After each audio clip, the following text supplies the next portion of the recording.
Hello,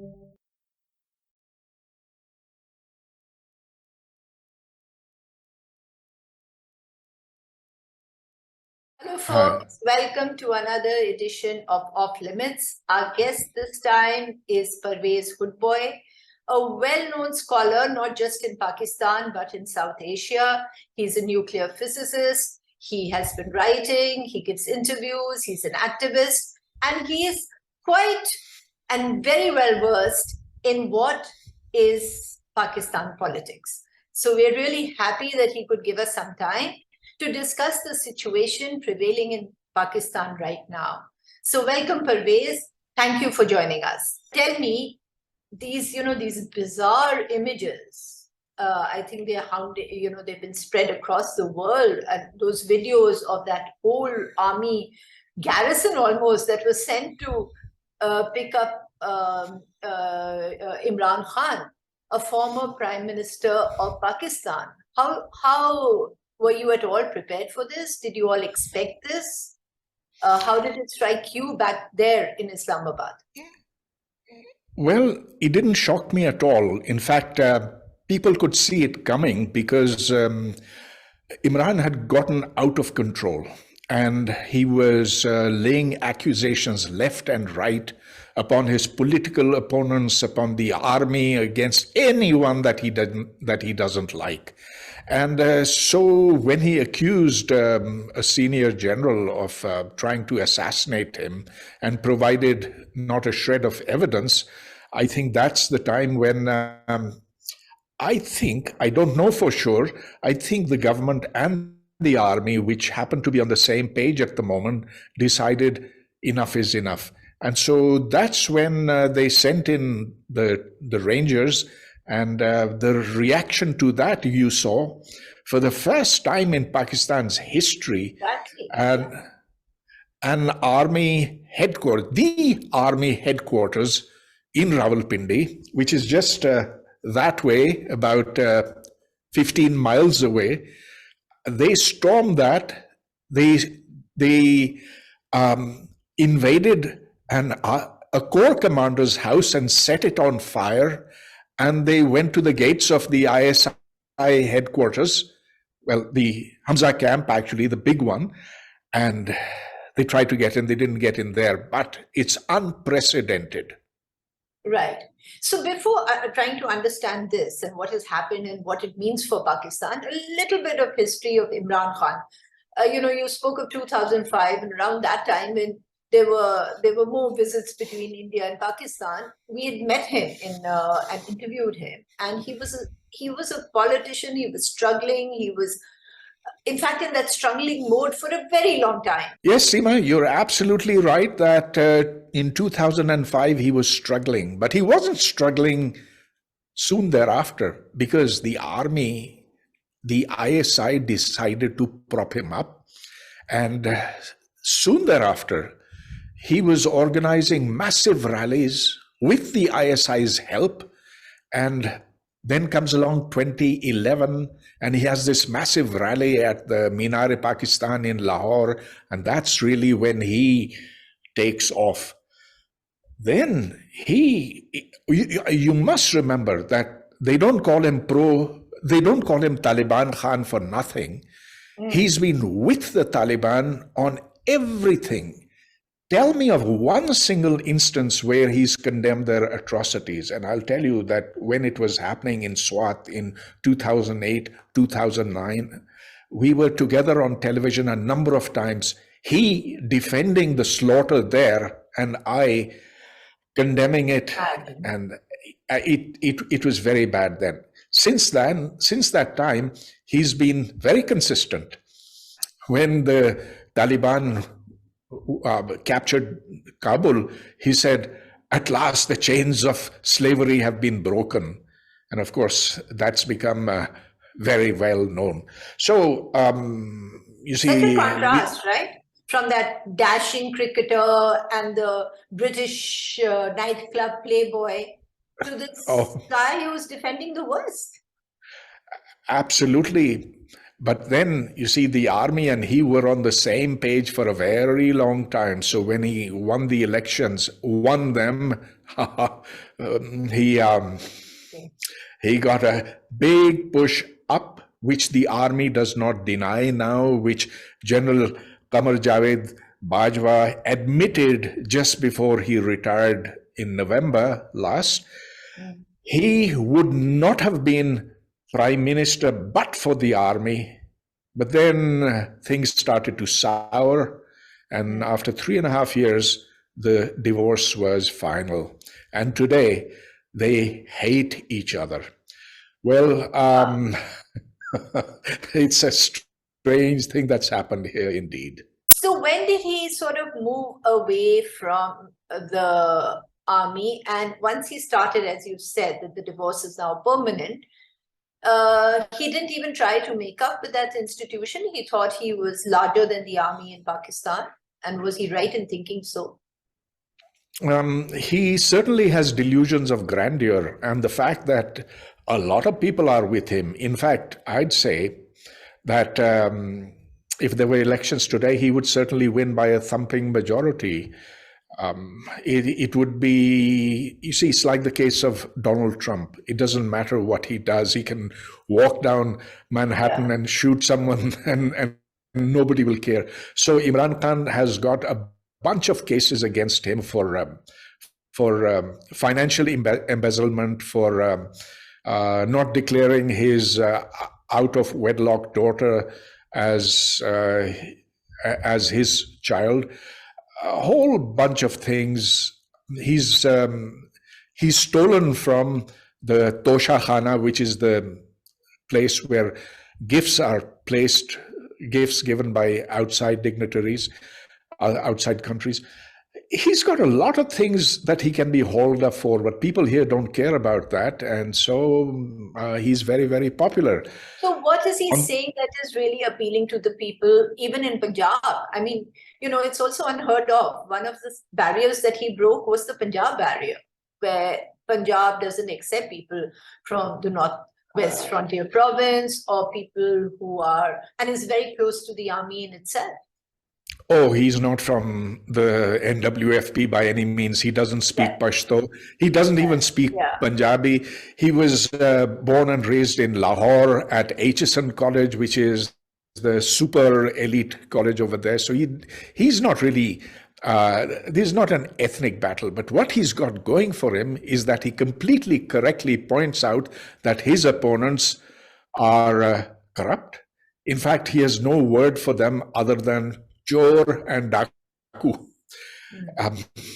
He's done that very effectively because, look, it's so hard for Nawaz Sharif and Shehbaz Sharif to explain their wealth.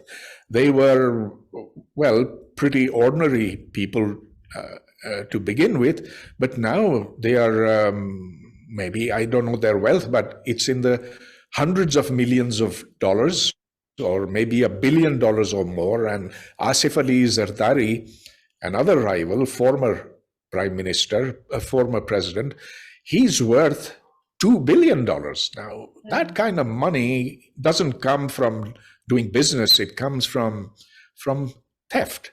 And so he's capitalized on that. He's absolutely right on that. And of course, the Panama Papers scandal in 2017 really helped him on this, which is what enabled him to make a comeback. Right. And is this anti-army rhetoric also helping? And does it indicate people's sort of anger with the Pakistani army? Look, Imran Khan hates the Pakistan army. I wouldn't say hates the Pakistan army. He hates certain individuals within that army who he feels have pulled the rug from under his feet. But he has no problem whatsoever with the army doing what it does, which means running airlines and banks and sugar factories and cement factories and beauty parlors and making ice cream and running DHAs and whatever. So he's never said that. However, his supporters, he lets his supporters imagine what they want. And so when he says that the politicians are corrupt and the army is, he doesn't call it corrupt. He just hints that they're bad. Why are they bad? They're bad because they're not supporting him. And they're supporting the crooks, the Nawaz Sharif and Shehbaz Sharif. So this is how he mobilizes his supporters, and that's really worked. So now that we saw two images, both, two kinds of images, all very, very powerful. One was the manner of his arrest, the way they took him out. Is there any signal in that? Were they trying to say anything? After they could have gone to his house, they could have picked him up from elsewhere. Why did they do it at the court? Is that defying the court, as it were? I think that going to his house would have involved major casualties, perhaps, and this was perhaps tactically easier. But let's remember that there was really, sure, they broke a window in order to get in, but there wasn't real violence there. Yeah. And now what's happened is that he's been released by the orders. He's not been released, but he's been put under the protective custody of the court, and his arrest has been declared unlawful by the Supreme Court. The Supreme Court Chief Justice is highly partisan, and his family is totally with Imran Khan, and they are members of his party. So it's a very peculiar situation where the courts can't be relied upon in Pakistan. We've reached a point where no institution in Pakistan carries credibility and can be trusted. So is the army going to listen to the Supreme Court and go by whatever they have said? Or is the fear, as is, is the buzz at least here on this side of the border, that they probably will not listen, and initially there was this thing that they might even get rid of the man? Maybe they did try. Maybe, well, after all, we don't really know who shot him, and we don't know why they missed either. These are all questions that will never receive an answer. Yeah. The joint investigation team that was created has floundered. It's not, we don't expect it to ever produce a report. So maybe they might have, look, I don't know. I'm just speculating that they might have tried to kill him. But then why would they do it in such a stupid way? A sharpshooter can easily do the job. And hitting someone in the foot, what does that mean? Mm. And he's used that so effectively. He's been pretending to be bandaged all this while, but then when he was in the court, he was pretty much hopping along. He was traipsing. He was looking absolutely fine. His gait was unaffected, and so he's a very good actor as well. But tell me, Pervez, from what you've just said, the point is that this Imran Khan has got the support of the majority of the people, and like you said, that if there was an election, he would win. So this kind of an arrest is actually like a fist in the face of democracy, isn't it? It is. Now, imagine what would happen with Trump being arrested. What would you expect with, those wild gangs of the Midwest who would then descend once again, as they did on the Capitol in Washington? It's a similar situation, except that there is much less rule of law in Pakistan as compared to the United States. I cannot figure out why either Trump or Imran Khan have these massive followings, but they do.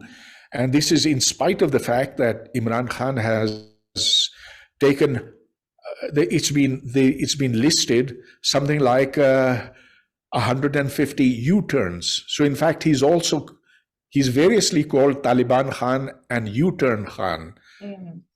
It began very early. his election slogan was, "We will not go to the IMF." And soon after becoming prime minister, he immediately turned to the IMF. And on and on and on. So he's U-turned on everything, on every major issue. He's got a bunch of very suspect people in his in his cabinet, those who were known to be wheeler dealers, sugar magnates, people who did all kinds of hanky-panky. And so really, we don't understand. So now this other thing, the other images that we are all seeing across the world is of the people of Pakistan actually entering the sacrosanct, what were sacrosanct premises of the Pakistan army, setting things on fire, actually countering the army. Now that's something, as you also mentioned earlier, that you've never seen before. Now what does that indicate? It indicates a change and a shift in the way the army is perceived by the people. Yes, I think the army has taken a major hit by with its failed experiment. They hoisted Imran Khan into power. There's not the slightest difference of opinion anywhere now on that. He would have been nobody without the support of, interestingly, General Faiz Hamid, who he wanted to become the chief of army staff instead of the present one, General Asim Munir. And actually, that's where the differences between him and General Bajwa started, because it was Imran Khan, a civilian, now wanting to choose the army's chief of staff, and that's a no-go area. That's something that the army has always reserved for itself. So anyway, the bad blood starts there, and then mutual recriminations start. Then we learn that General Bajwa and many other senior generals of the Pakistan Army have accumulated a huge amount of billions of rupees, while which they had not, which was not known about, but which somebody ferreted out from their tax records, and so. But it was always a rumor in Pakistan. Everybody believed that the army was very corrupt and had amassed wealth. No. What you say is correct, yeah, but it's one thing for General Bajwa now to have 12 billion rupees, he and his extended family, and this being in the Federal Bureau of Revenue records, and the fact that there was the Papa John's incident where one learns that one of our generals who's in charge of CPEC has been doing very well across the world by franchising this pizza store and so forth. So the army has taken a hit, and Imran Khan has let loose this information, or rather his acolytes have. And on the other hand, the army has certainly revealed information on Imran Khan that that should have completely destroyed his reputation, except that his followers don't care.